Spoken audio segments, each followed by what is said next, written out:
जय गुरु जी महाराज के श्री चरणों में वंदना, कोटि कोटि प्रणाम और सभी संगत को प्रणाम।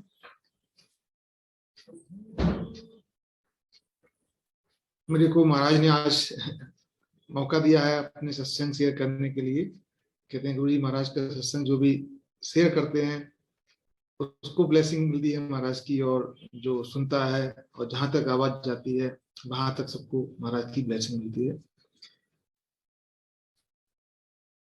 महाराज ने, अगर मैं आपके सामने जीवित बैठा हुआ हूँ और बोल रहा हूँ, ये भी गुरु जी की कृपा है, जो उनकी वजह से मैं आपके सामने बोल पा रहा हूँ। गुरु जी के पास कहते हैं कि जिन्होंने कहा है कि एक भी फैमिली का मेंबर आता तो पूरा परिवार ब्लेस हो जाता है। हमारे साथ भी ऐसा ही हुआ। जब गुरु जी महाराज गुड़गांव में आई थी सत्संग में साक्षात, तो मैं गुड़गांव में रहता हूँ, तो मैं तो नहीं गया था, और हमारी आंटी और मेरे बच्चे वो गुरु जी के पास दर्शन के लिए, हमारे यहाँ पुष्करना अंकल रहते हैं, तो वो उन्होंने बोला गुरु जी आ रहे हैं आप लोग चलो, तो मैं नहीं गया था बट वो लोग गए हुए थे।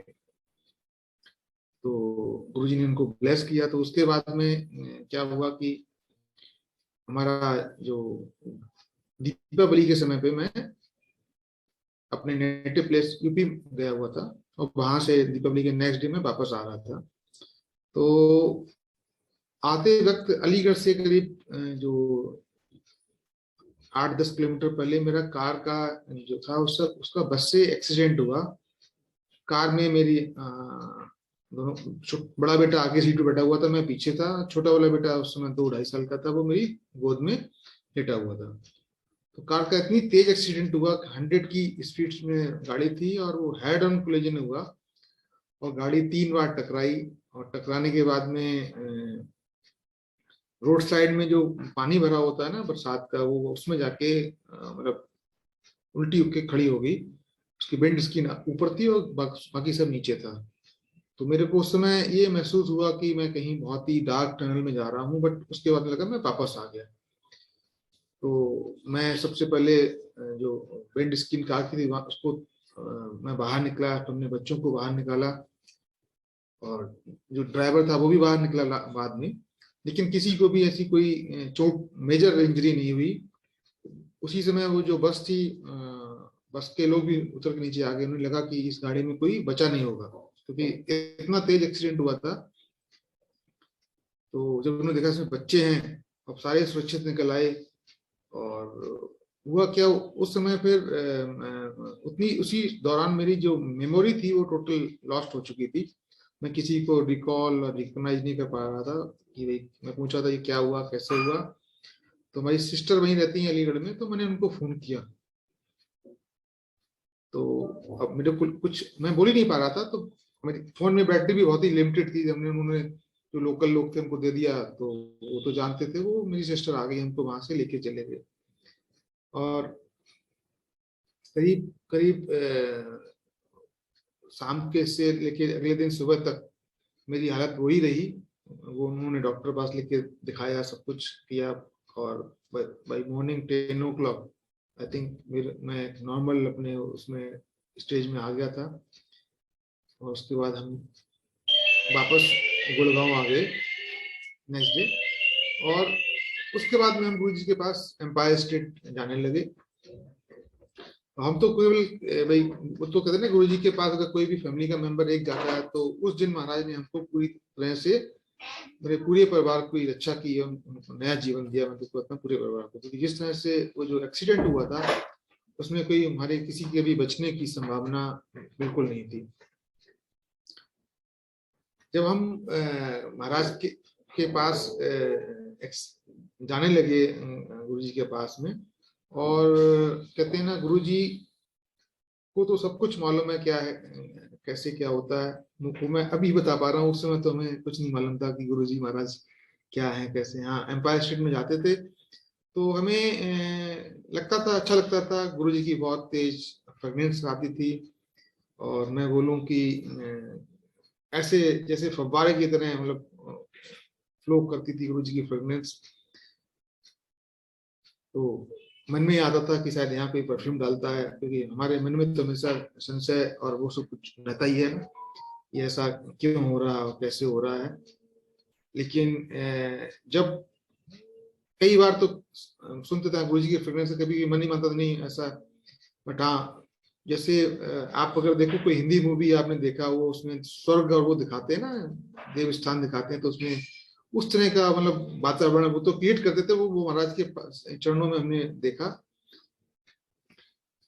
हमारे साथ बहुत सारे अनुभव और एक्सपीरियंस हैं, आई थिंक जितने भी हैं वो मैं उसमें से शेयर करूंगा। तो अब मैं जब गुरु जी का समझाने लगे, तो हमारे घर से और एम्पायर स्टेट जाने का रास्ता 15 से 20 मिनट का हुआ करता था, इससे ज्यादा नहीं। उस समय ट्रैफिक भी काफी कम हुआ करता था, तो हम लोग गुरु जी के पास डेली शाम को जाते थे, शाम को 7 बजे। और वहाँ पे शबद कीर्तन जो चलते थे गुरु जी के सुनते थे, और लंगर लंगर प्रसाद खाने के बाद हम वापस आ जाते थे। वहां पे गुरु जी का जो भी हुक्म और आदेश होते थे, उनको हमको बहुत ही स्ट्रिक्टली फॉलो करते हैं। तो उसमें जो मेरा बेटा जो छोटा था, हम अपने बच्चों को वहां ले जाने की आज्ञा नहीं थी गुरु जी के पास। गुरु जी ने बोला कि बच्चों को लाने की जरूरत नहीं है। तो हम अपने बच्चों को यहीं पे छोड़ के आते थे, क्योंकि हम यहाँ पे जहाँ हम रहते हैं गुरु जी की संगत काफी है। तो एक बार क्या हुआ, मेरा जो छोटा बेटा था उसको फीवर आ गया, और हमें उस दिन मंदिर जाना था गुरु जी के पास। तो हमारे पास जो और संगत व्यक्ति, उन्होंने बोला कि ये हमारे पास अभी नहीं रुकेगा। नॉर्मली हम उसको छोड़ के आते थे, क्योंकि वो 2 घंटे का टाइम होता था, 2 से ढाई घंटे में, और रुक जाता था। तो आंटी ने बोला कि भाई इसको आप ले जाओ, ये रुक नहीं रहा है। तो हम उसको गुरु जी के पास लेके गए। अब हम लेके गए तो महाराज का आदेश ही था कि भाई बच्चों को लेके नहीं आना है। तो हम एम्पायर स्टेट में गए, तो मैं उसको गोद में लेके बाहर खड़ा रहा। और उसके बाद में मेरी जो आंटी थी, वो गुरु जी को मत्था टेक के आई। उसके बाद वो बाहर आ गई, तो उन्होंने उसको गोद में ले लिया।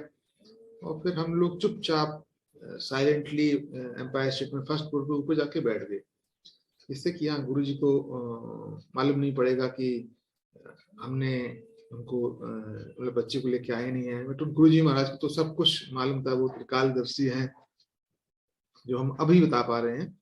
तो ऊपर जाके जब उसको बिठा दिया, तो अंकल आए, उन्होंने चाय प्रसाद देने की, उन्होंने कि इसको ऊपर लिटा दो। वो उन्होंने उसको वहां लिटा दिया। वो 2 घंटे तक चुपचाप वहीं पे सोता रहा। उसके बाद में जब लंगर के लिए जब आदेश हुआ, तो हम लोग नीचे आए। और हम हमेशा हमारा यही था कि गुरु जी देख ना लें इसको, ये डर था कि बच्चे लेके आए हैं तो उन्हें डांट पड़ जाएगी। तो हम वहां पे जो स्टेयर केस है उसके नीचे जगह है, वहां पे बैठ के लंगर प्रसाद लिया। और जिस तरह से हम आए थे दर्शन करने के लिए महाराज के पास, वैसे ही मैं उसको बाहर लेके खड़ा हो गया। मेरी आंटी ने गुरु जी के आज्ञा ली, चरण स्पर्श किए, और उसके बाद मैं गया, उन्होंने बाहर खुद में ले लिया।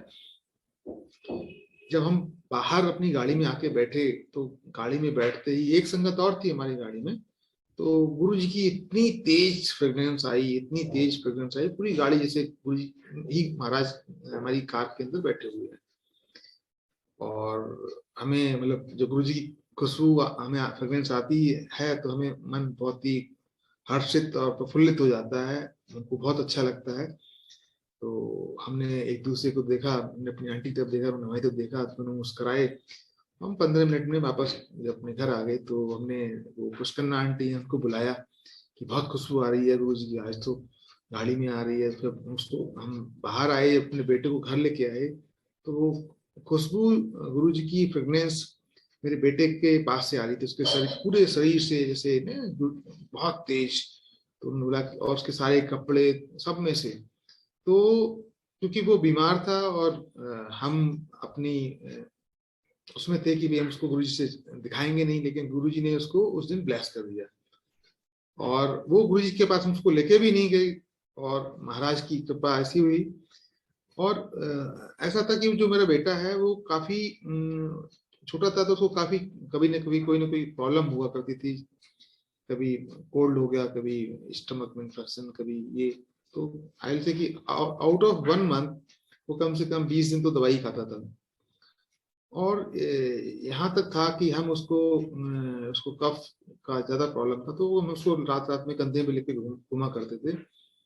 तो जब महाराज ने उसको ब्लेस कर दिया तो सबसे पहले तो कहते हैं ना, गुरु जी आपके 90% कष्ट काट देते हैं, कर्म कर्म काट देते हैं, और 10% भी आपको भुगतने की जो कटवाते हैं वो आपको महसूस नहीं होते हैं। इसका सीधा उदाहरण रहा कि हमारा जो बेटा था उसको जब एंटीबायोटिक दिया करते थे तो किसी ने बोला कि इसको होम्योपैथिक दवाई दो महाराज की कृपा से। तो हम उसको होम्योपैथिक दवाई देना शिफ्ट हो गए, और वो वही होम्योपैथिक दवाइयों की गोलियां खाते, और वही नहीं, मेरे परिवार में सभी लोग होम्योपैथिक दवाई से कभी, क्योंकि वो तो दवाई तो खानी है आपको, बीमार है ठीक है, वो बहाना तो चाहिए ही, लेकिन हाँ महाराज ने ब्लेस कर दिया तो उसी से ही सारे अभी भी ठीक हो जाते हैं। तो ये महाराज की बहुत बड़ी एक हमारे ऊपर कृपा रही, जो उन्होंने हमको रोग से निदान कर लिया और एलोपैथिक और इसकी दवाई से पूर्ण रूप से छुटकारा दिला दिया।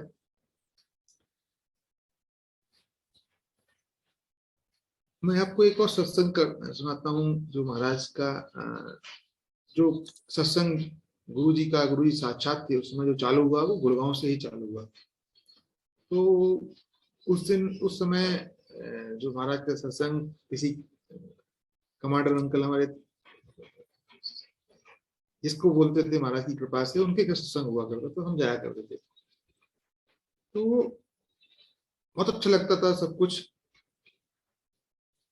तो एक बार मन में आया, क्योंकि हम जिस परिवार में जन्मे हैं वहां पे, क्योंकि अधिकतर लोग जिस तरह से पूजा पाठ करते हैं, कोई सारी रिचुअल्स, बट मैं भगवान में सच बताऊं मेरा कोई विश्वास नहीं था कि भगवान होते हैं क्या है। हाँ जाता जरूर था, जो है सारा फॉलो करता था पूरा का पूरा। तो जब हम गुरु जी के सत्संग में जाते थे तो महाराज का जिस तरह से आज हम लोग सत्संग शेयर कर रहे हैं उसी तरह हुआ करता था। तो मेरे मन में एक बार विचार आया ये कि हम लोग तो हमारा पूजा करने का तरीका और वो अलग है, ये क्या है, हम ये क्या कर रहे हैं, ये सही है कि गलत है।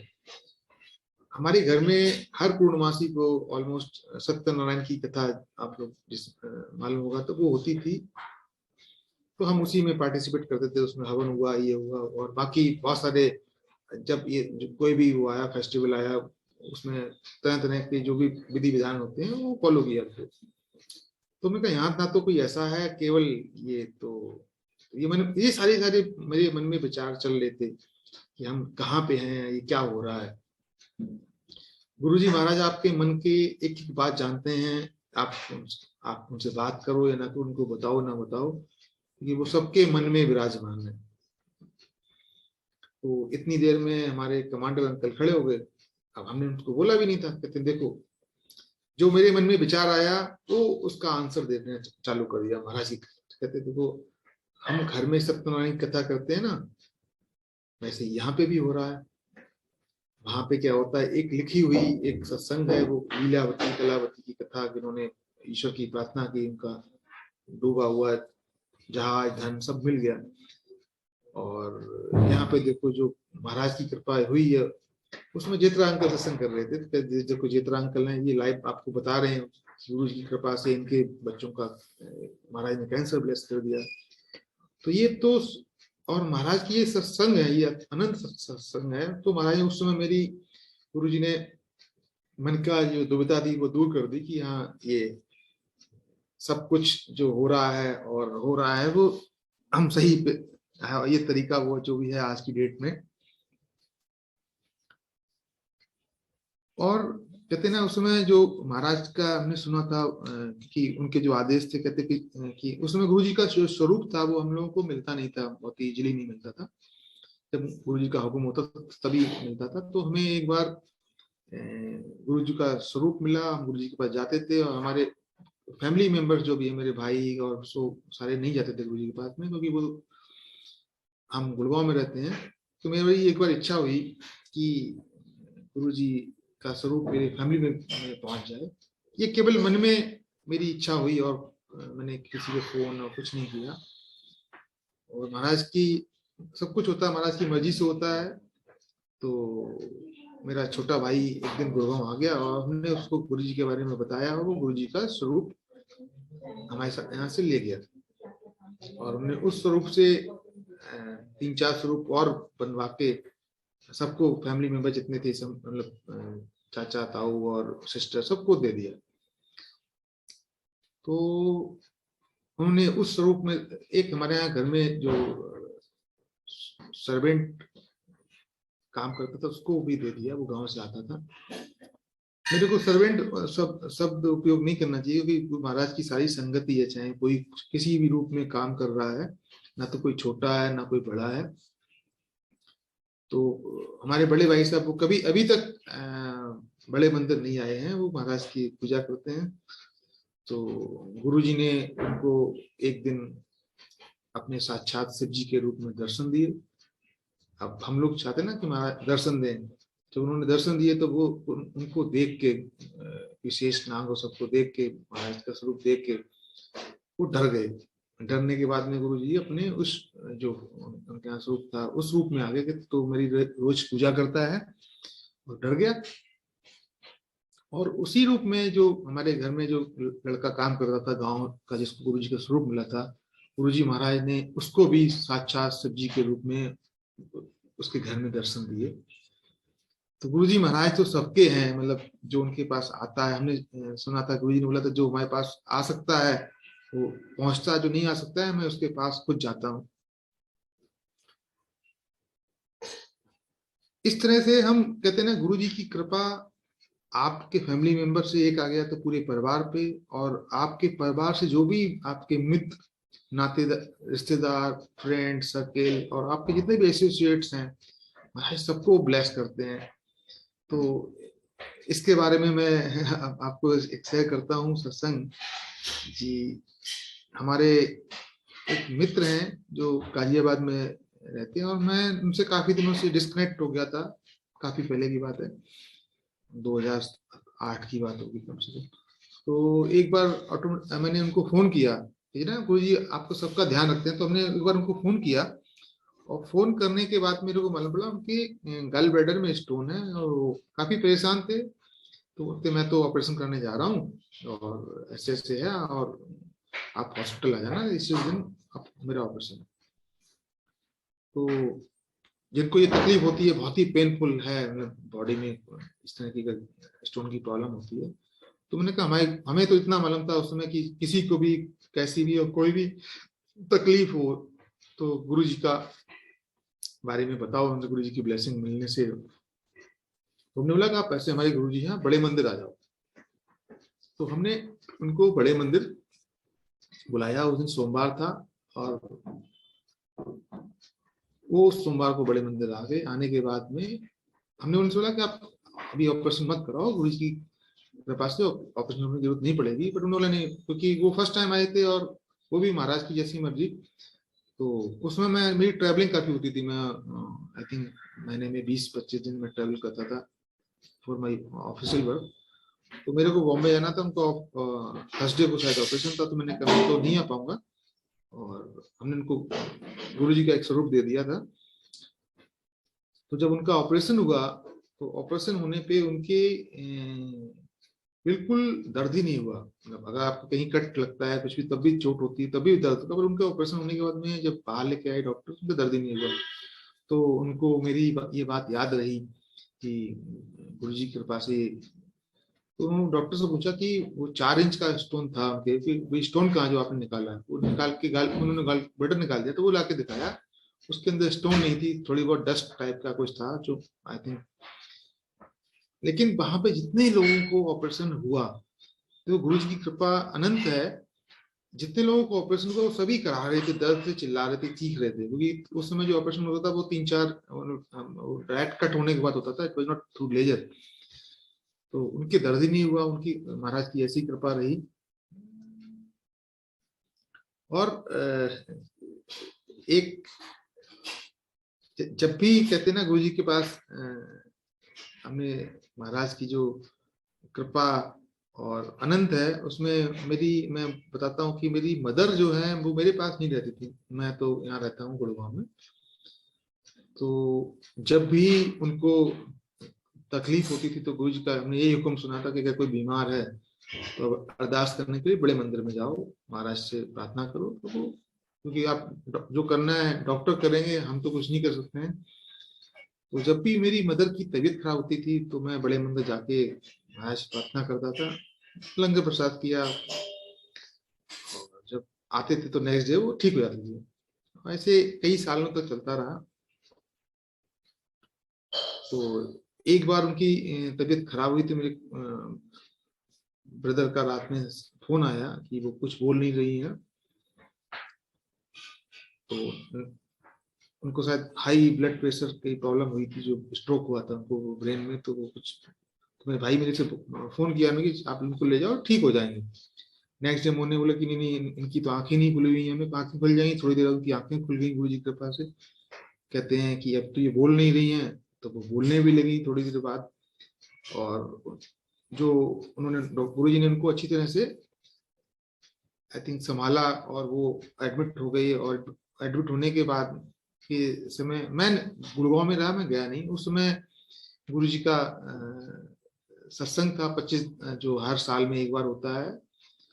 तो मैंने कहा गुरु जी मैं तो नहीं जाऊंगा, आप ही उनको दोगे, सत्संग के बाद भी मैं जाऊंगा। तो वो सब ठीक ठाक होके घर पे आ गए। नॉर्मली क्योंकि अगर किसी माँ का बेटा उसको देखने ही जाए, इतनी तबीयत खराब हो, तो लोग भी तरह तरह की बातें बनाते हैं। बट हाँ, हमें तो गुरु जी में पूरा विश्वास था कि गुरु जी सब जो कर रहे हैं। तो उसके बाद में हम जो गुड़गांव का सत्संग हुआ था तो हमें वहाँ पे कुछ जल प्रसाद मिला था। तो हम सत्संग के बाद में अगले दिन हम गए मिलने के लिए अपनी मदर के पास देखने के लिए। तो जो जल प्रसाद हम लेके गए थे, वो उनको हमने पिलाया। तो बोलती हैं बेटा इसमें तो बहुत गुलाब की खुशबू आ रही है, इसमें क्या गुलाब जल मिलाया है? अच्छा, मैं कही नहीं, ये तो गुरु जी का प्रसाद है। और उसके बाद में अगले दिन हमने इनको काट के हाथ से एप्पल और जो कुछ खिलाए, कहते हैं इसमें भी वही खुशबू आ रही है। तो मैं एक दो दिन वहां पे रहा तो सारे लोग बोले कि ये इतना हॉस्पिटल में ठीक नहीं रही है, ये 2 दिन में इतने ज्यादा ठीक हो गई हैं। तो काफी महाराज ने उनको उस दिन उस समय नई लाइफ दी। मैं समझता हूँ कि जो उनकी हालत थी, जो बोल नहीं रही थी, वो सब कुछ गुरु जी की कृपा से उनको नया जीवन मिला। Any how, after I think कुछ समय के बाद में उनकी फिर तबीयत खराब हुई। तो मैं उस समय गुरु जी को उनका गुरु जी ने आदेश दिया कि जाओ, उनका अंतिम समय है। मैं गया उनके पास में, और अपने नेटिव प्लेस रहा 10-12 दिन वहां पे। जो होता ना डेथ के बाद में जो भी होते हैं हिंदू हमारे उसके हिसाब से, वो हम वहीं पे रुके थे।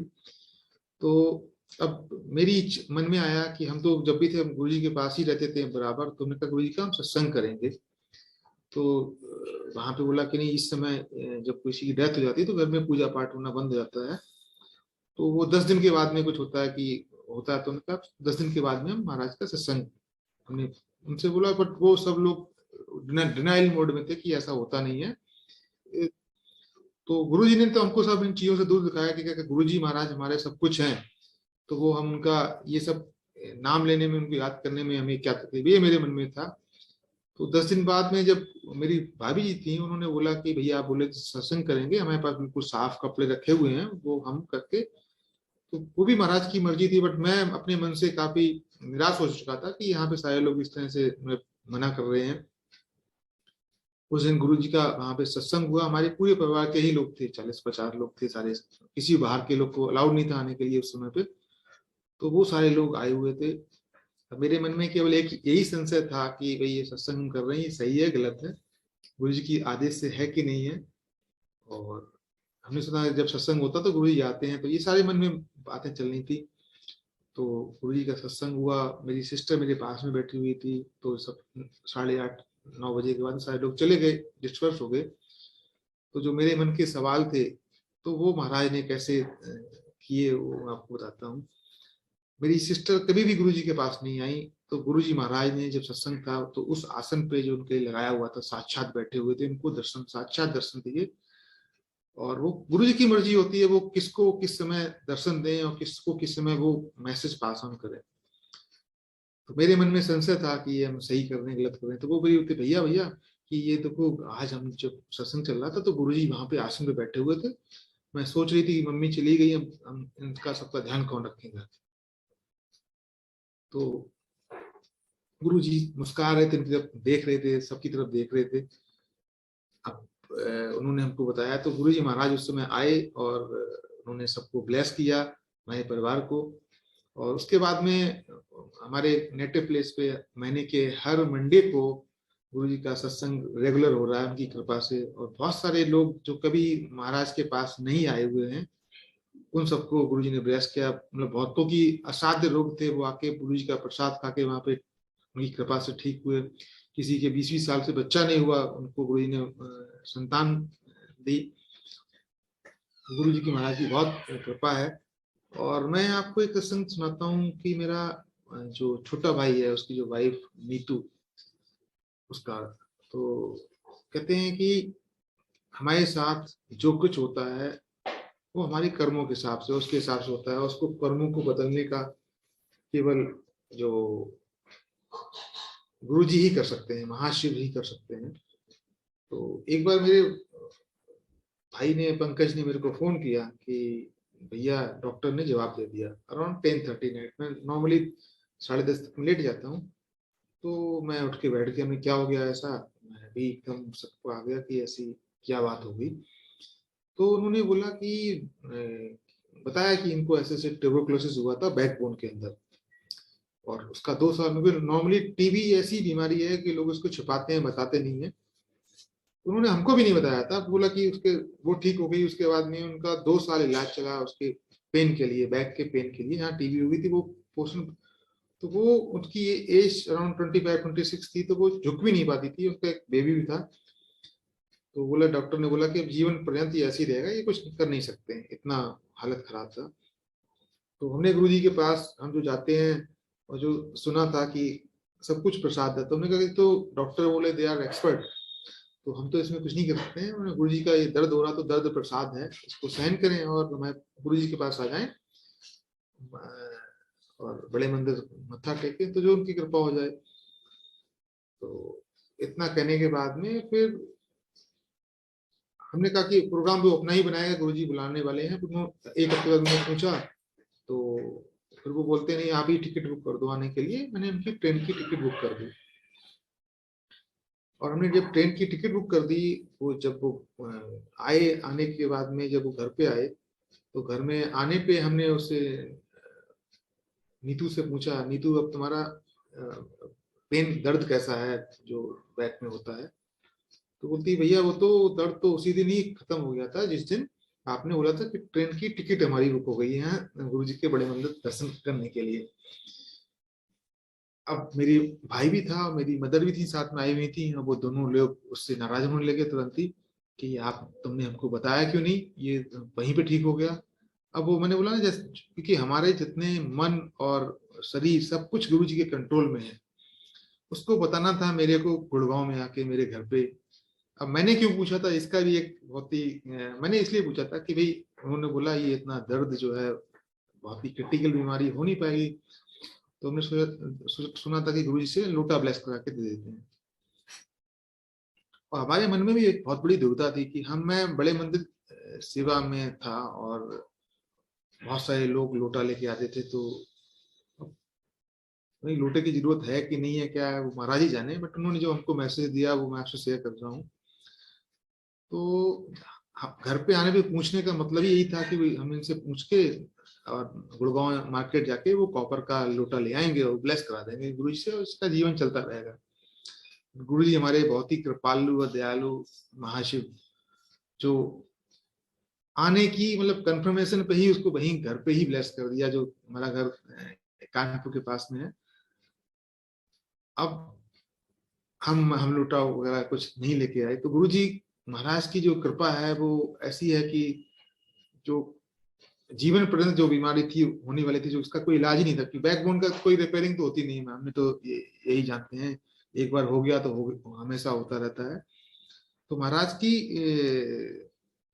कृपा कैसे है, वो अनंत है। मैं आपको एक सत्संग और शेयर करता हूँ।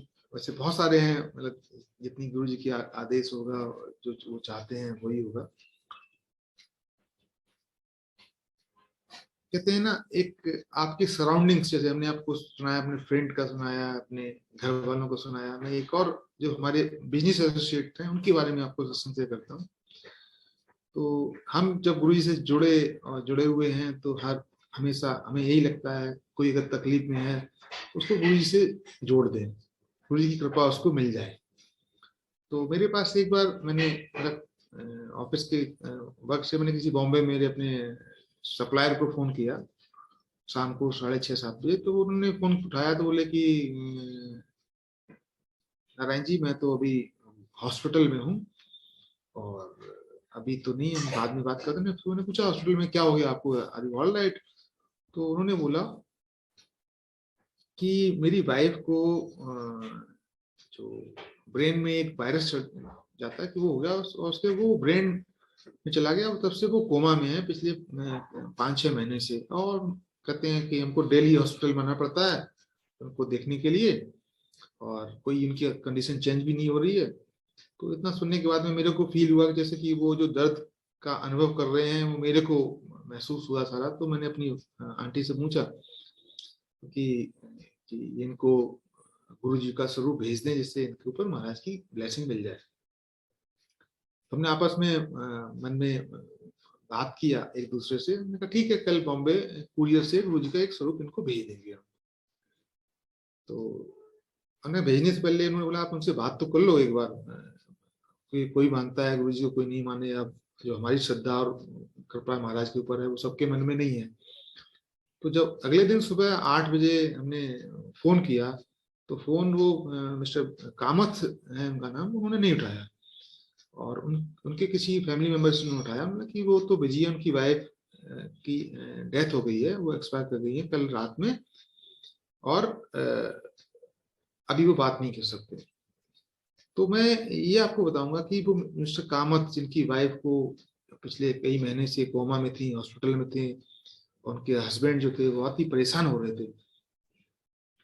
तो गुरु जी महाराज ने केवल हमारी प्रार्थना मात्र से उनको मुक्ति दे दी। कहते हैं ना, इस जीवन, क्योंकि हमारे प्रारब्ध ऐसे होते हैं, कर्म ऐसे होते हैं जो हमको भुगतना पड़ता है, और हमको मुक्ति भी नहीं मिलती है। मुक्ति देने वाले भगवान हमारे गुरु जी महाराज ही हैं। तो ये मतलब कहते हैं ना, आपके फैमिली मेंबर और ये फैमिली से बाहर जिसको, और उनको मालूम ही नहीं कि गुरु जी ने महाराज उनको ब्लेस किया है इस तरह से, उनकी उनको एक में कहते हैं ना, गुरु जी के पास अगर आप सब कुछ उनकी कृपा से ही मिलता है। हम गुरु जी बड़े मंदिर में, गुरु जी हमको सेवा का मौका दिया हुआ है, अभी भी सेवा महाराज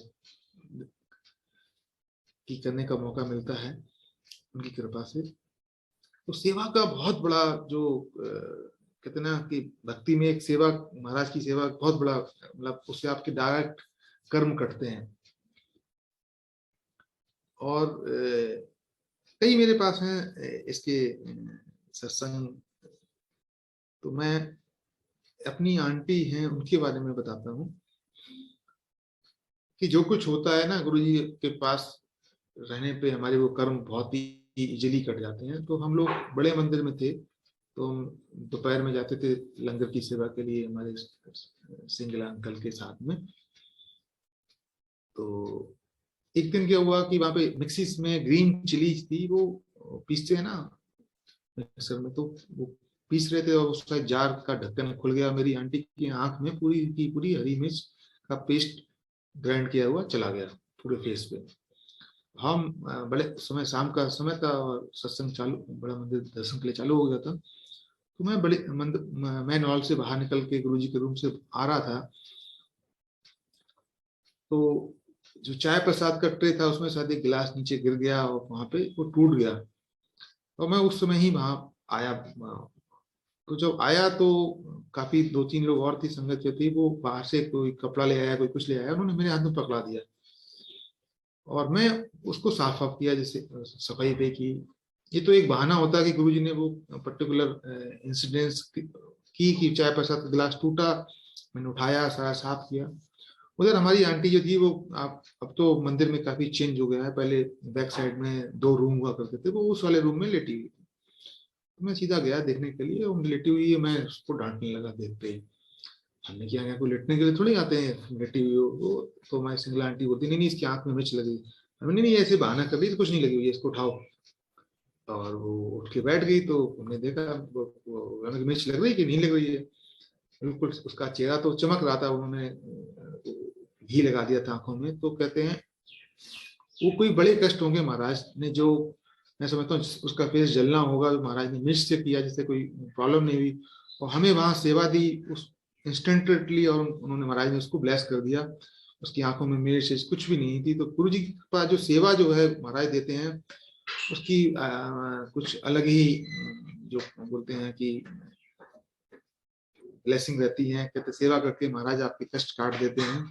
तो वो मैं आपको बता रहा था। और हमारे एक कहते हैं ना, गुरु जी का स्वरूप जिसको भी मिल जाए, हमारे जो हमारा नेटिव प्लेस है, काफी संगत होती जुड़ गई है। तो मेरे एक मित्र हैं, तो जब हम फर्स्ट टाइम गए थे, तो गुरु जी का स्वरूप हमने अपनी मेरी कजिन सिस्टर है, उसकी शादी नहीं हो रही थी। तो हमें माना था कि गुरु जी का स्वरूप दे दो, तो मैंने उनको स्वरूप दे दिया। और मेरे जो कजिन सिस्टर, जो कजिन ब्रदर है, वो फोटो का बिजनेस करते हैं, फोटोग्राफर है। तो उन्होंने उस फोटो से एक बड़ा स्वरूप गुरु जी का बना के घर में लगाया। तो उनको उस दिन पूरी रात, कहते हैं कि सारे देवी देवताओं का, गुरु जी का दर्शन ही होता रहा। और जो मेरी कजिन सिस्टर की जो शादी का जो था, उसकी जो शादी नहीं, शादी की कई 4-5 साल से चलता है। जिसकी भी लड़की होती है, अगर शादी नहीं हो तो वो काफी टेंशन में आता है, परेशान हो जाता है। वो जो जैसा चाह रहे थे वैसे नहीं, उनको रिश्ता नहीं मिल रहा था। तो मैं गया, तो गुरु जी का जो हमने उनको स्वरूप दिया था, उन्होंने चिंता मतलब, गुरु जी महाराज की कृपा से जल्दी हो जाएगा। तो वो नवंबर का महीना था, जब हम वापस आ गए, गुरु जी ने उनको ऐसा रिश्ता दिलाया कि जो जैसा चाहते थे, उनकी कृपा से उस मेरी कजिन सिस्टर की महाराज की कृपा से शादी हो गई। तो वैसी ही हुई जैसे वो चाहते थे। तो महाराज सबका ध्यान रखते हैं। और मैं एक सत्संग, मतलब ये जो कहते हैं ना, हमारे जीवन में जितने भी तकलीफ और समस्याएं होती हैं, वो सब गुरु जी की कृपा से, ऐसे कि वो हमारे कर्मों को अच्छा करने के लिए होते हैं। और अगर कुछ नहीं हो रहा है हमारे जीवन के अंदर, तो उसमें समझ लो उसके अंदर भी महाराज की ब्लेसिंग है। ये इसको मानना बहुत मुश्किल है। हाँ, लेकिन हमको ऐसे ही मानना चाहिए कि जो पैर, कहते हैं ना, बड़े मंदिर हम जाते हैं, हमसे यही सीखा कि अगर पैर में कांटा लग गया तो कांटा प्रसाद, किसी ने आपको डांट दिया तो डांट का प्रसाद। तो सब कुछ हमारे जीवन में है वो प्रसाद है। तो हमारी आंटी का आपको सुनाता हूँ सत्संग। हम उनके बैक में पेन होने लगा, और इतना पेन हो गया था कि वो बैठ नहीं पाती थी, लेट नहीं पाती थी। तो कुछ दिन गुड़गांव में उन्होंने दिखाया, काफी डॉक्टर्स को, सारी दवाइयां ली, इतने भी तो उससे कोई आराम नहीं मिला। फिर वो जयपुर हमारा जो चले गए वहां पे, इलाज के पास में। तब भी उनको बहुत दर्द था, वहां पे भी उन्होंने काफी दिखाया। 8-10 दिन तो मैं गुड़गांव में ही था, और मैं बड़े मंदिर सेवा के लिए आया करता था। तो एक दिन वहां पे यूजली काफी लेट समय तक, 12-1, जैसा भी महाराज जब आज्ञा थे तभी आज्ञा मिलती थी। तो जो मैं सेवा करके एक दिन आ रहा था, तो गुरु जी से मैंने प्रार्थना की, गुरु जी की जो कुटिया वहां पे, कि गुरु जी महाराज उसके बहुत दर्द होता है, सो नहीं पाती है। कहते हैं ना, गुरु जी से कुछ मांगना नहीं चाहिए। तो मैंने कहा, मैं भी आपसे कुछ मांग नहीं रहा हूँ, मैं केवल इतना रिक्वेस्ट कर रहा हूँ कि उसका दर्द है, वो दर्द आप मेरे ऊपर ट्रांसफर कर दो। तो अब मैं इतना मन में, जो मेरे मन में आया वो मैंने उनसे बोला। और मैंने कहा, जो बोला मैं कहता हूँ, उन्होंने, गुरु जी ने ही बुलवाया, मैं तो ये समझता हूँ। तो मैंने बोला कि भाई उनका उसका दर्द ठीक कर दो, आप मेरे ऊपर ट्रांसफर कर दो। तो वो तो सहन नहीं कर पाती है, इतना है, मैं तो सहन कर लूंगा, ऐसा मन में आया। तो अब मैं घर आ गया। हमने सुबह सुबह उठ के 6 बजे, 6:30 बजे में फोन किया।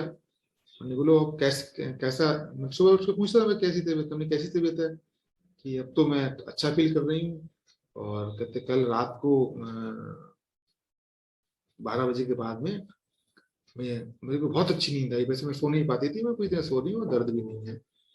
दर्द बिल्कुल तरह से खत्म चला गया है। तो गुरुजी महाराज ने केवल प्रार्थना मात्र से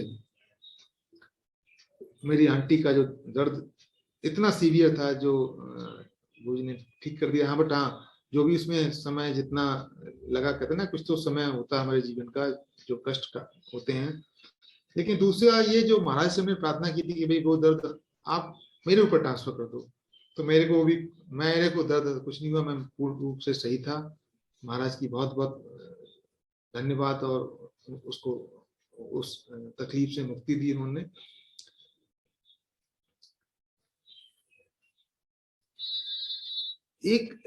मैं गुरुजी के बारे में जो मेरे को अनुभव हुआ है वो बहुत मैं जरूर शेयर करूंगा। गुरुजी ने बोला कि आदेश है कि इससे पुराण पढ़ा करो, तो गुरुजी की कृपा से हमें शिव पुराण पढ़ने का मौका मिला। मैंने जैसे बताया ना, मेरी फैमिली में तो खूब लोग शिव पुराण, भागवत गीता, रामायण खूब पढ़ते थे। मैं नहीं, मैं नास्तिक आदमी है कि मैं नहीं पढ़ता ये सब चीजें, इसमें क्या लिखा है हमें इससे कोई लेना देना नहीं। ठीक है, तो जब गुरु जी का आदेश हुआ तो मैंने शिव पुराण पढ़ना चालू किया, और उससे जो मेरे को महसूस हुआ है वो मैं आपसे शेयर करता हूँ।